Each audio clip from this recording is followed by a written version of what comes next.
നമസ്കാരം. മലയാളി വാർത്തയിലേക്ക് സ്വാഗതം. പ്രളയജലത്തിൽ മുങ്ങിയ ഗുജറാത്തിൽ മരണസംഖ്യ ഉയരുന്നു. ഇതുവരെ 28 മരണങ്ങളാണ് സ്ഥിരീകരിച്ചത്. 40,000-ലേറെ പേരെ ഒഴിപ്പിച്ചു. വിവിധ ജില്ലകളിൽ ഇന്നും കനത്ത മഴ തുടരുകയാണ്. സൗരാഷ്ട്രയിലെ മിക്കയിടങ്ങളിലും വെള്ളപ്പൊക്ക ഭീഷണി നിലനിൽക്കുകയാണ്. 12ഓളം ജില്ലകളിൽ റെഡ് അലർട്ട് പ്രഖ്യാപിച്ചു.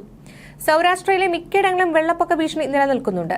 വഡോദര നഗരത്തിലാണ് പ്രളയം കൂടുതൽ രൂക്ഷമായിട്ടുള്ളത്. ചില പ്രദേശങ്ങളിൽ 10 മുതൽ 12 അടി വരെ വെള്ളം കയറിയിട്ടുണ്ട്. വിശ്വാമിത്രി നദി കരകവിഞ്ഞൊഴുകിയതാണ് വഡോദര വെള്ളത്തിൽ മുങ്ങാൻ കാരണമായത്. കനത്ത മഴയെ തുടർന്നാണ് അജ്വ അണക്കെട്ടിൽ തുറന്നത് നദിയിൽ വെള്ളം പൊങ്ങാൻ കാരണമായത്. വഡോദരയിൽ ഉൾപ്പെടെ ഭയാനക സാഹചര്യമാണ് നിലനിൽക്കുന്നത്. രക്ഷാപ്രവർത്തനങ്ങൾക്കായി ഇന്ത്യൻ സൈന്യത്തിന്റെ സഹായം സർക്കാർ തേടിയിട്ടുണ്ട്.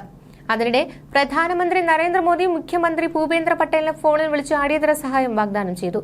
പലരും വീടുകളിൽ കുടുങ്ങിക്കിടക്കുകയാണ്. ഭക്ഷണവും മരുന്നും കഴിക്കാതെ പലരും വീടുകളിൽ അവശരായി തുടരുകയാണ്.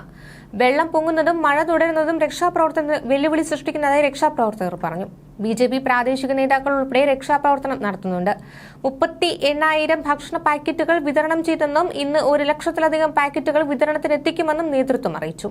സ്റ്റേറ്റ് എമർജൻസി ഓപ്പറേഷൻ സെന്ററിന്റെ കണക്കനുസരിച്ച് ഈ സീസണിൽ ലഭിക്കേണ്ട ശരാശരി മഴയുടെ 105% മഴയാണ് ലഭിച്ചത്.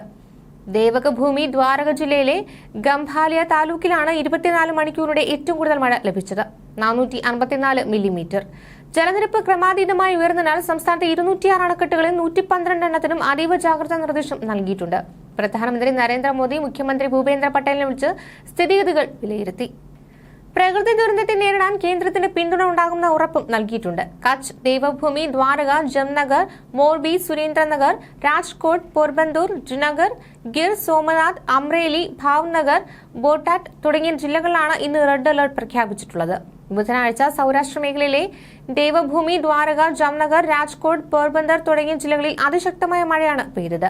12 മണിക്കൂറിനിടെ 50 മില്ലിമീറ്ററിനും 200 മില്ലിമീറ്ററിനും ഇടയിൽ മഴയാണ് ലഭിച്ചതെന്ന് അധികൃതർ വ്യക്തമാക്കി.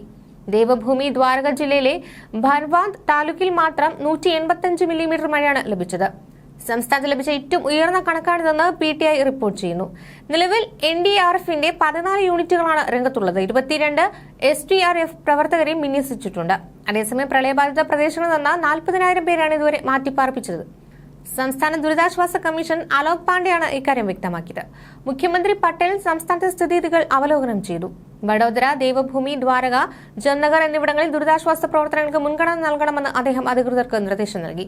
ദുരിതബാധിതർക്ക് അടിയന്തരമായി ഭക്ഷണവും വെള്ളവും മരുന്നും എത്തിക്കണമെന്നും തടസ്സപ്പെട്ട വൈദ്യുത വിതരണം അടിയന്തരമായി പുനഃസ്ഥാപിക്കണമെന്നും അദ്ദേഹം അറിയിച്ചു. ന്യൂസ് ഡെസ്ക് മലയാളി വാർത്ത.